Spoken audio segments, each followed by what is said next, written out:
आज की कहानी एक ऐसे इंसान की है जिसने ठगी और धोखाधड़ी के सारी हदें पार कर दी थी। सदी का अगर सबसे बड़ा ठग भी उसे कहा जाए तो इसमें कोई हैरानी की बात नहीं होगी। और उसकी ये कहानी सुनने के बाद आपको भी यही लगेगा। तो चलिए अब मैं सीधे कहानी पे आती हूँ। लखनऊ के एक सेंट्रल जेल में एक कैदी लगभग 1.5 साल से कैद था। उसकी पत्नी उसे हर हफ्ते एक खत लिखा करती थी जिसमें वो अपनी परेशानियों के बारे में बताया करती थी। तो जैसा कि हर जेल का एक नियम है कि कोई भी चीज़ बाहर से आए तो पहले उसे सेंसर किया जाता है और चेक किया जाता है कि उसमें कोई ऐसी सामान तो नहीं छुपा जिससे कि उस कैदी को कोई फायदा हो, या फिर कोई ऐसी लेटर है जिसमें कोई ऐसी बात तो नहीं लिखी है जो जेल प्रशासन का जानना जरूरी हो, या कोई ऐसा प्लान तो नहीं जिसे पढ़कर वो कैदी जेल से भागने की कोशिश करे। तो सुरक्षा को मद्देनजर रखते हुए उसे वहाँ के जेल प्रशासन उस खत को देखता या पढ़ता है और उसके बाद ही वो चीज़ उस कैदी को दी जाती है। और ऐसा हर खत के साथ होता था जो उसकी पत्नी उसे हर हफ्ते लिखा करती थी।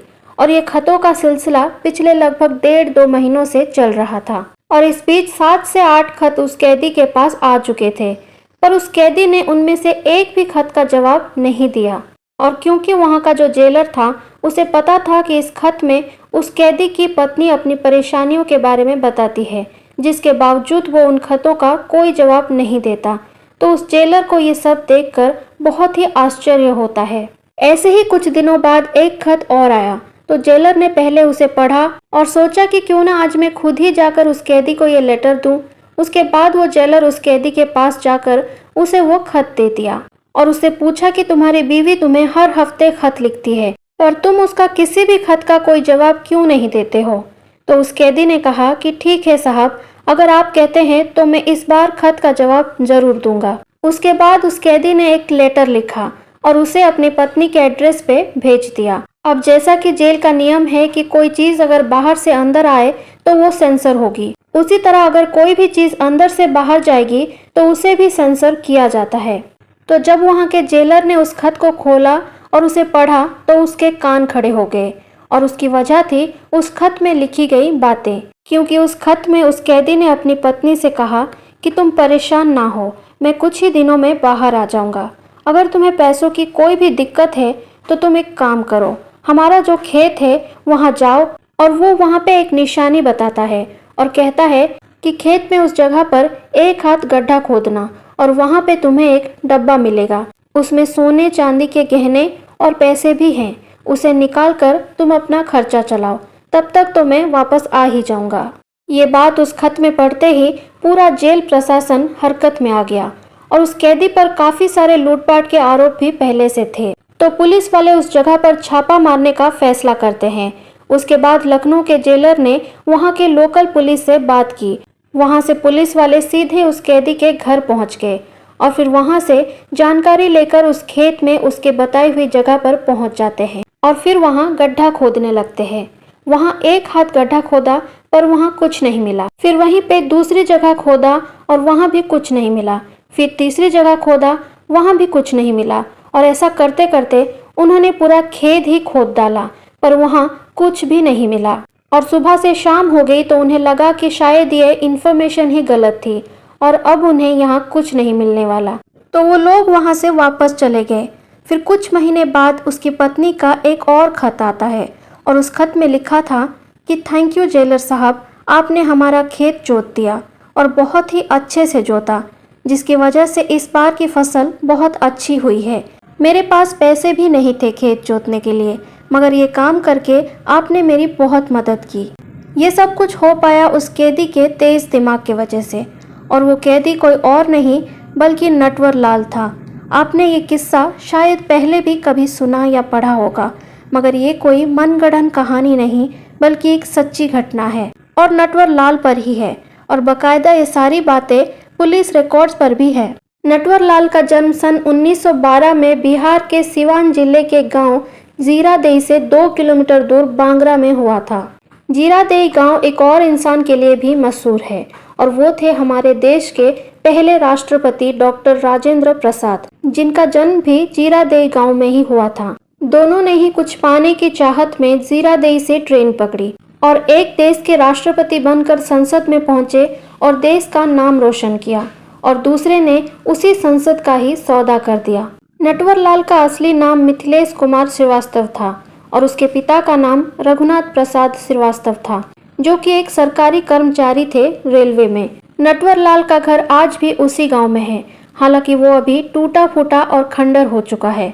नटवर लाल को अब उस गांव में गए हुए न जाने कितने ही साल हो चुके हैं, पर आज भी उस गांव के लोग उस जगह की रखवाली करते हैं और कोई भी उस जगह पर कुछ और बनाने की कोशिश नहीं करता। और इसकी वजह है नटवर लाल के लिए उन लोगों का प्यार और इज्जत। उस गांव के लोग आज भी नटवर लाल को बहुत अच्छा इंसान मानते हैं। उनके हिसाब से वो एक ऐसा इंसान था जो अमीरों को लूटता था और गरीबों की मदद करता था। मतलब कि एक रॉबिन हुड वाली इमेज थी उसकी उस गांव में। उन गांव वालों ने कभी उसकी बुराई नहीं की और ऐसा नहीं है कि एक या दो लोग ही उसकी अच्छाई करें, बल्कि आप उस गांव के जितने भी लोगों से बात करेंगे तो वो सभी उसे एक अच्छा इंसान ही बताएंगे। अगर आप कभी उस गांव में जाकर वहां के लोगों से पूछेंगे कि हमें नटवर लाल के बारे में जानना है, तो वो लोग तुरंत आपको टोक देंगे और कहेंगे कि नटवर लाल नहीं, मिस्टर नटवर लाल बोलिए। तो आपको लगेगा कि अमिताभ बच्चन की जो पिक्चर आई थी मिस्टर नटवर लाल, उसकी वजह से ऐसा बोल रहे हैं, पर नहीं, ऐसा बिल्कुल नहीं। बल्कि वहाँ के लोग नटवर लाल को इज्जत देने के लिए मिस्टर नटवर लाल बोलते हैं या फिर मिथिलेश बाबू बोलते हैं। वहाँ के लोग बोलते हैं कि उन्होंने नटवर लाल को 25-30 साल पहले देखा था। उस दिन नटवर लाल 3 गाड़ियों के काफिले में उस गांव में आया था। गांव वाले बताते हैं कि उसने जो परफ्यूम लगा रखा था उसकी खुशबू मीलों तक फैली हुई थी। गांव में आने के बाद उसने बहुत बड़ा शामियाना लगवाया, पूरे गांव के लिए खाना बनवाया, उन्हें दावत दी और जाते वक्त गांव वालों को 100-100 रुपए का एक एक नोट भी दिया। नटवर लाल बचपन में पढ़ाई में बहुत अच्छा नहीं था। वो एक बार मैट्रिक में फेल भी हो गया था, मगर आगे चल के उसने वकालत की पढ़ाई की। बचपन में उसके पड़ोस में एक आदमी रहा करता था जिसका नाम था सहाय, और एक बार उसने नटवर लाल को बुलाकर एक बैंक ड्राफ्ट दिया और कहा कि इसे बैंक में जमा कर दे। तो जब वो उस ड्राफ्ट को लेकर बैंक जा रहा था तो उसकी नज़र सिर्फ उस साइन पर थी जो उस ड्राफ्ट पर किया गया था। फिर उसने उस हस्ताक्षर की नकल करने की कोशिश की और जब उसने कॉपी की तो कोई भी उसे देखकर ये नहीं कह सकता कि असली कौन सा है और नकली कौन सा है। उसने बिल्कुल हूबहू बिल्कुल सेम टू सेम हस्ताक्षर किए थे। अब उसने उस ड्राफ्ट को तो बैंक में जमा कर दिया, पर उसके बाद उसने क्या किया कि एक ड्राफ्ट बनाया और उसमें सहाय के नकली हस्ताक्षर कर बैंक से कुछ पैसे निकाल लिए। और जब पकड़ा नहीं गया तो उसने ऐसा 2-3 बार और किया और उस नकली ड्राफ्ट के जरिए उसने तब के ज़माने में 1000 रुपए की ठगी की और ये उसकी लाइफ का पहला क्राइम था। फिर कुछ दिनों बाद जब सहाय बैंक जाता है तो उसे पता चलता है कि उसके बैंक से 1000 रुपए निकाल लिए गए हैं। उसे कुछ समझ नहीं आता है और वो बैंक कर्मचारियों से बात करता है तो वो बताते हैं कि जिसे आपने एक बार ड्राफ्ट जमा करने के लिए भेजा था उसी लड़के ने आपके बैंक से पैसे निकाले हैं। ये सुनकर सहाय गुस्से में नटवर लाल के घर पहुंचता है और उसके पिता को सारी बात बता देता है। उसके बाद उसके पिता नटवर लाल की खूब पिटाई करते हैं और इस बात से खफा होकर वो कोलकाता भाग जाता है, जो कि उस वक्त कलकत्ता हुआ करता था। वहां पहुंचकर वो अपनी पढ़ाई जारी रखता है और अपने खर्चे के लिए एक सेठ के यहाँ काम करने लगता है। उस सेठ का नाम था केशवराम और उसका कॉटन का बिजनेस था। नटवर लाल उस सेठ के बेटे को ट्यूशन भी पढ़ाता था। एक बार नटवर लाल ने अपने आगे की पढ़ाई के लिए उस सेठ से कुछ पैसे उधार मांगे, पर उस सेठ ने उसे पैसे देने के लिए इनकार कर दिया। तो इस बात पर नटवर लाल को बहुत गुस्सा आता है और इसका बदला लेने के लिए उसने उस सेठ को कॉटन के बिजनेस में 4.5 लाख की ठगी करी और पैसे लेकर वहां से फरार हो गया। यहाँ से उसके क्राइम का सफर शुरू हो गया था। नटवर लाल जो था उसकी इंग्लिश बहुत अच्छी थी। इंग्लिश भाषा वो फराटेदार बोलता था। वो भेष बदलने में भी काफ़ी माहिर था और कॉन्फिडेंस इतना कि किसी भी काम को करने में वो बिल्कुल भी हिचकिचाता नहीं था और जाली साइन करने में तो उसे महारत हासिल थी। वो किसी भी इंसान का नकली साइन इस तरीके से करता था कि कोई भी उससे धोखा खा जाए। ये खूबी उसके अंदर गॉड गिफ्टेड थी। उसने अपने करियर में जितने भी क्राइम किए वो ज़्यादातर या तो नकली हस्ताक्षर करके किए या फिर नकली चेक डिमांड ड्राफ्ट जाली पेपर्स के थ्रू किए। साल 1996 में जब नटवर लाल कानपुर जेल में बंद था तो उसके पैरों में कुछ परेशानी आ गई थी। वो बिल्कुल भी चल फिर नहीं पा रहा था और व्हीलचेयर से ही इधर उधर जाया करता था। उसका इलाज भी कराया गया पर कोई फायदा नहीं हुआ। तो उसने कोर्ट में एक अर्जी लगाई कि उसका इलाज किसी अच्छे हॉस्पिटल पर कराया जाए। कोर्ट ने उसकी अर्जी स्वीकार कर ली और उसे दिल्ली के एम्स में इलाज करने की इजाज़त दे दी। उस वक्त उसकी उम्र लगभग 84 साल थी। उसके बाद कानपुर जेल से 3 पुलिस वाले उसे लेकर ट्रेन से दिल्ली पहुंचते हैं। फिर उसे वहां से एम्स लेके जाते हैं और वहां उसका इलाज कराते हैं। इस दौरान उसे जहां भी जाना होता था वो उसी व्हीलचेयर से जाता था। वहां से इलाज कराने के बाद जब वो कानपुर की ट्रेन पकड़ने के लिए पुरानी दिल्ली रेलवे स्टेशन पहुंचते हैं तो उन्हें वहां पहुंचने में थोड़ी देर हो जाती है और उनकी ट्रेन भी छूट जाती है। लेकिन उन्हें किसी तरह तो कानपुर पहुंचना ही था। तो उन पुलिस वालों में से एक पुलिस वाला अगली ट्रेन की टिकट लेने चला जाता है। फिर दूसरा पुलिस वाला जो था वो ट्रेन की टाइमिंग पता करने चला जाता है। उसके बाद वहां बचे बस 2 लोग, एक नटवरलाल जो कि व्हील चेयर पे था और दूसरा एक पुलिस वाला। थोड़ी देर बाद नटवरलाल उस पुलिस वाले को कहता है कि मुझे चाय पीनी है, एक चाय पिला दो। पहले तो वो पुलिस वाला मना करता है पर नटवरलाल नहीं मानता है और कहता ही रहता है कि मुझे बस एक चाय पिला दो। फिर वो पुलिस वाला सोचता है कि ये तो ठीक से चल फिर भी नहीं पा रहा है तो यहाँ से भागकर कहाँ ही जाएगा। तो वो पुलिस वाला नटवरलाल को वहीं पे छोड़कर चाय लेने चला जाता है और ये बात है 25 जून 1996 की। उसके बाद जब वो पुलिस वाला चाय लेकर वहां पहुंचा और थोड़ी देर बाद दूसरा पहुंचा, फिर तीसरा पहुंचा, तो वो तीनों पुलिस वालों के पैरों तले जमीन खिसक गई क्योंकि वो व्हीलचेयर तो वहीं थी पर उस पे बैठा नटवरलाल गायब हो गया था। उसके बाद उन्होंने उसे खूब ढूंढा, पूरा रेलवे स्टेशन छान मारा पर नटवरलाल का पता कहीं पर नहीं था। उन्हें ये बात समझ में नहीं आई कि जो इंसान इतने महीनों से चल फिर भी नहीं पा रहा था वो वहां से अचानक इतनी जल्दी कैसे भाग गया और वो भी 84 साल की उम्र में। और यही नटवरलाल की चालाकी थी। उसका दिमाग इतना तेज था कि वो बड़े ही आसानी से किसी को भी बेवकूफ़ बना देता था और अपने हिसाब से लोगों को सोचने पर मजबूर कर देता था। इतने दिनों से चल फिर नहीं पाना ये सब उसके प्लानिंग का एक हिस्सा था। नटवरलाल की 2 बीवियां थी जो कि अब इस दुनिया में नहीं है। उसकी एक बेटी है जो रांची में रहती है और एक छोटा भाई है गंगा प्रसाद श्रीवास्तव जो कि बिहार के गोपालगंज में रहता है। दरअसल साल 2009 में नटवरलाल के वकील ने अदालत में एक अर्जी दाखिल करी कि नटवरलाल के ऊपर चल रहे 100 से भी ज़्यादा केसेस को अब बंद कर दिया जाए क्योंकि 25 जुलाई 2009 को नटवरलाल की मौत हो चुकी है।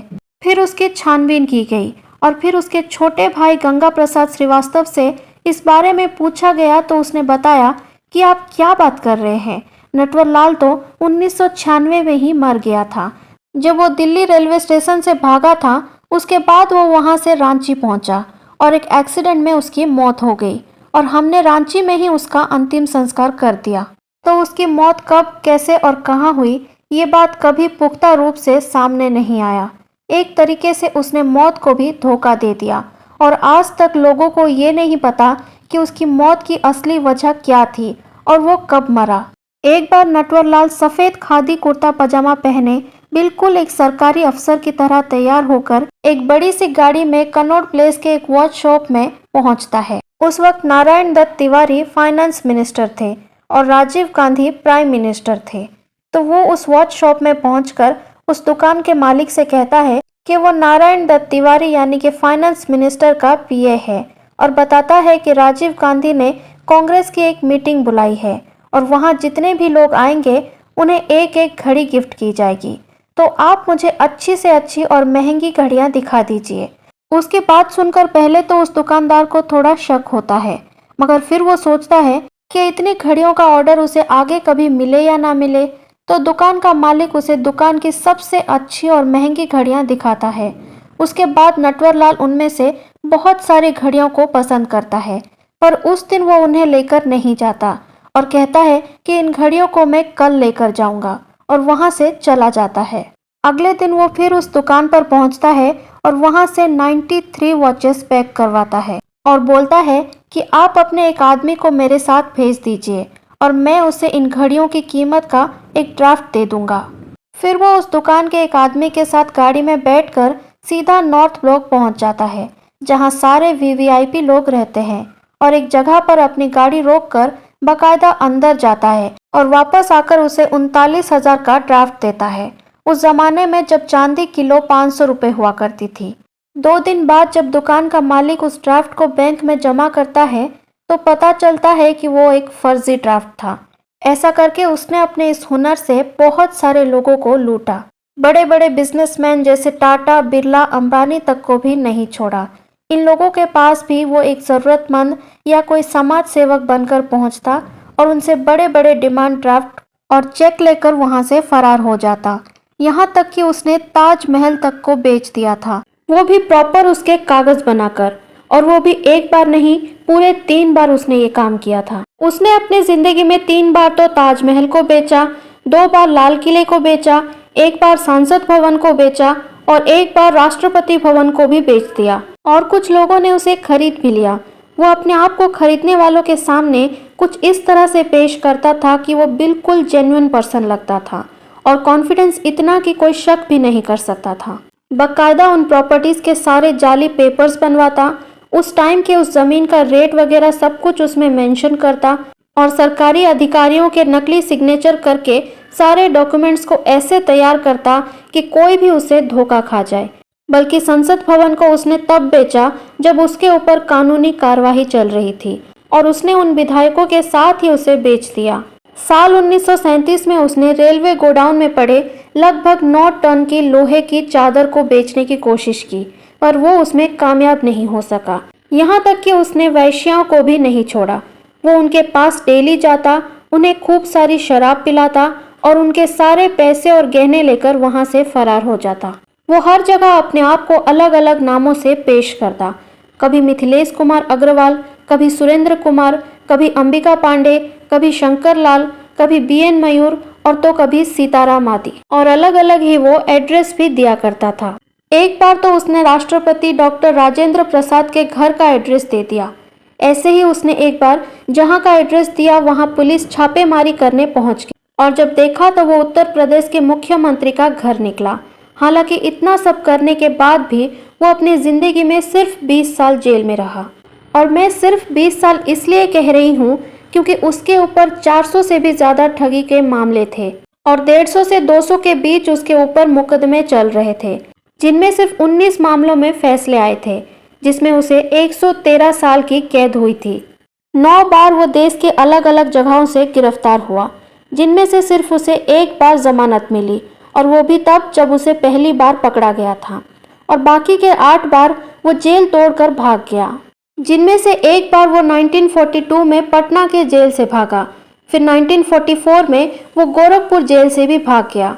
1947 में जब वो वाराणसी के जेल में बंद था तो उसे वहां से तिहाड़ जेल भेज दिया गया और इस दौरान उसे किसी केस के पेशी के सिलसिले में लखनऊ लेकर जाना था। तो लखनऊ से 3 पुलिस वाले आते हैं और उसे लेकर नई दिल्ली रेलवे स्टेशन पहुंच जाते हैं और वहां से उन्हें लखनऊ मेल में जाना था। तो स्टेशन पहुंचने के बाद उसे एक जगह पर बिठा दिया जाता है और उसका हाथ एक रस्सी से बंधा होता है, जिसका दूसरा छोर एक पुलिस वाले ने पकड़ रखा था।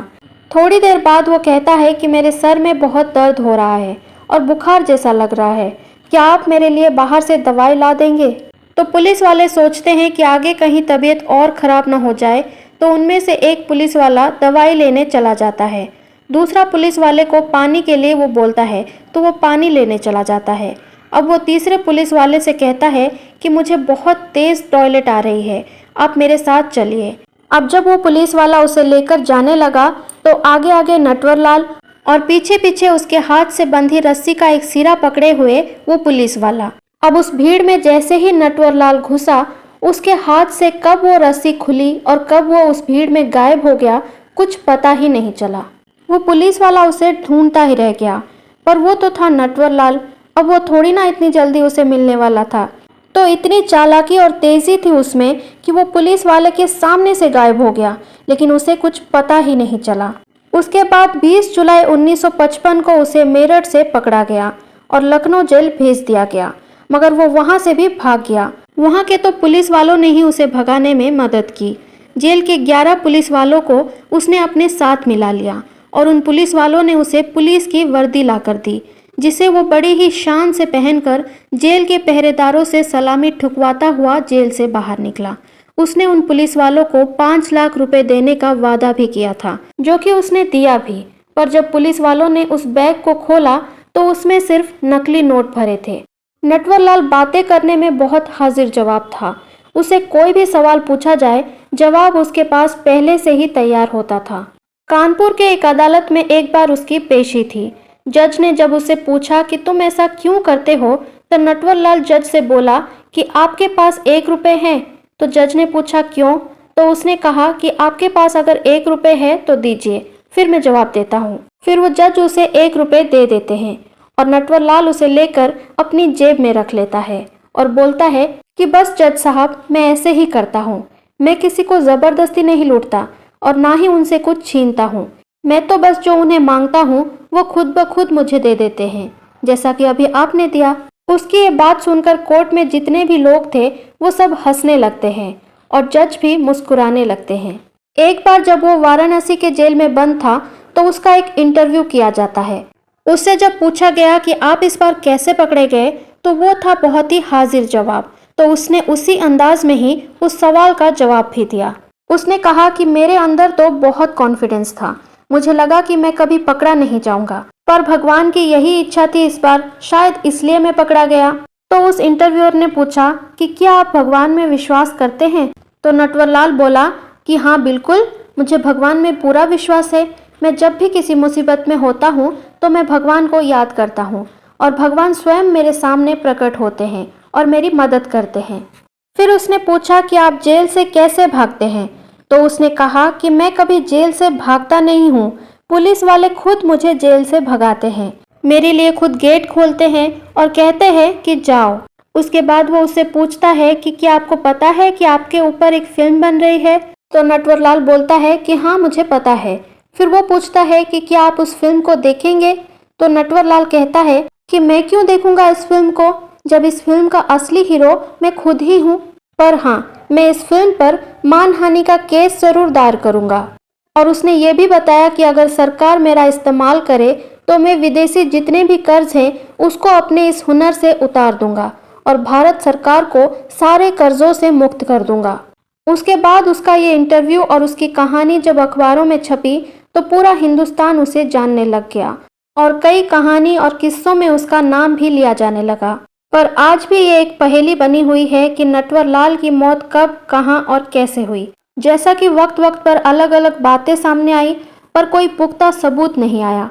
और पुलिस रिकॉर्ड में भी यही है कि उसे आखिरी बार 1996 में देखा गया था, जब वो दिल्ली रेलवे स्टेशन से भागा था और तब उसकी उम्र 84 साल थी और अभी 2024 चल रहा है।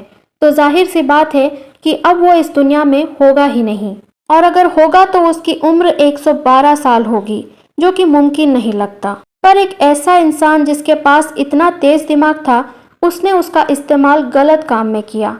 अगर वो उसी दिमाग का इस्तेमाल अच्छे काम में करता तो शायद आज उसकी पहचान हिंदुस्तान में सबसे बड़ा ठग नहीं होता। आज की कहानी में बस इतना ही।